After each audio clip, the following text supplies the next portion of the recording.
మోకాళ్లు నడుము నొప్పులకు ఆపరేషన్ అవసరం లేకుండా ప్లాస్మా థెరపీ ద్వారా చికిత్స అందిస్తున్నారు డాక్టర్ కార్తీక రెడ్డి గారు. వేద pain clinic JNTU metro station దగ్గర హైదరాబాద్ 8186959697. ఒకరిదేమో కేబినెట్ హోదాలో ఉన్న నామినేటెడ్ పోస్ట్, మరొకరిదేమో ప్రజాక్షేత్రంలో గెలిచిన ఎమ్మెల్యే. రెండు పవర్ సెంటర్స్ మధ్య నిప్పుతో అక్కడ రాజకీయం రగిలిపోతోందట. ప్రతిసారి ప్రోటోకాల్ వార్ సహజమైపోతోంది. ఒకే నియోజకవర్గంలో అధికార పార్టీ రెండుగా చీలిపోవడంతో అధికారులు సైతం ఉక్కిరిబిక్కిరవుతున్నారట.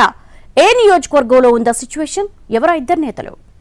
వనపర్తి నియోజకవర్గంలో అధికార కాంగ్రెస్ పార్టీ రెండు వర్గాలుగా చీలిపోయింది. ప్రణాళిక సంఘ ఉపాధ్యక్షుడు చిన్నారెడ్డి, ఎమ్మెల్యే మేఘారెడ్డి ఉప్పు నిప్పులా మారు చేస్తున్న ఆధిపత్య పోరుతో పొలిటికల్ హీట్ పెరిగిపోతోందంటున్నారు. లోకల్ గా రెండు పవర్ సెంటర్ల మధ్య వర్గపోరు పీక్స్ కు చేరిందట. చిన్నారెడ్డి కేబినెట్ హోదాలో నియోజకవర్గంలో పర్యటిస్తూ ఉండడం, మేఘారెడ్డి లేకుండానే సమావేశాల్లో పాల్గొంటూ శంకుస్థాపనలు, ప్రారంభోత్సవాలు చేస్తూ ఉండడంపై ఎమ్మెల్యే అండ్ టీం గుర్రుగా ఉందట. ఇక ఇదే సమయంలో మేఘారెడ్డి తన మార్కు పాలన కనపడేలా వ్యూహాత్మకంగా వేస్తున్న అడుగులకు చిన్నారెడ్డి చర్యలు ఆటంకంగా మారినట్టుగా ఫీల్ అవుతోందట ఎమ్మెల్యే శిబిరం. ప్రతిసారి ప్రోటోకాల్ రగడ, బహిరంగ విమర్శలు సర్వసాధారణమయ్యాయి.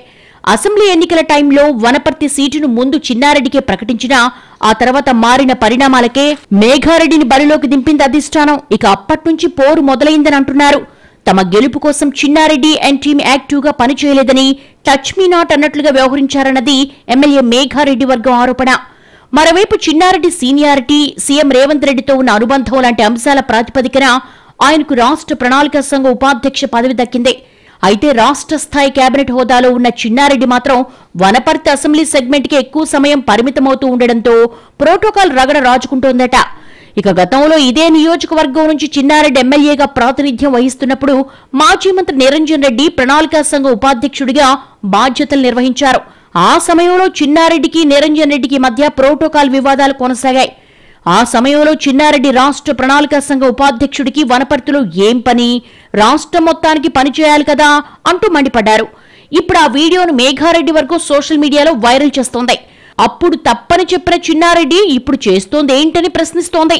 మరోపక్క వనపర్తి ప్రోటోకాల్ పంచాయతీ సీఎం రేవంత్ రెడ్డి వద్దకు చేరగా, నియోజకవర్గం వ్యవహారాలు ఎమ్మెల్యే మేఘారెడ్డి చూసుకుంటారు, మీకు రాష్ట్ర స్థాయిలో ఇంకా బాధ్యతలు అప్పగిస్తామని చిన్నారెడ్డికి చెప్పినట్టుగా సమాచారం. అయినా ఆయన తీరు మారలేదు అన్నది మేఘారెడ్డి వర్గం ఆరోపణ. ఈ క్రమంలో తాజాగా జిల్లా మంత్రి జూపల్లితో కలిసి ఉపాధ్యాయ దినోత్సవ కార్యక్రమంలో పాల్గొన్న చిన్నారెడ్డి హాట్ కామెంట్స్ చేయడం ఇప్పుడు జిల్లాలో చర్చనీయాంశంగా మారింది. ప్రోటోకాల్ పాటించడం లేదని అధికారులపై రుసరుసలాడుతూనే తాను కేబినెట్ హోదాలో ఉన్నానని, మంత్రి జూపల్లి కంటే స్థాయి హోదాలో తక్కువేం కాదన్నారు.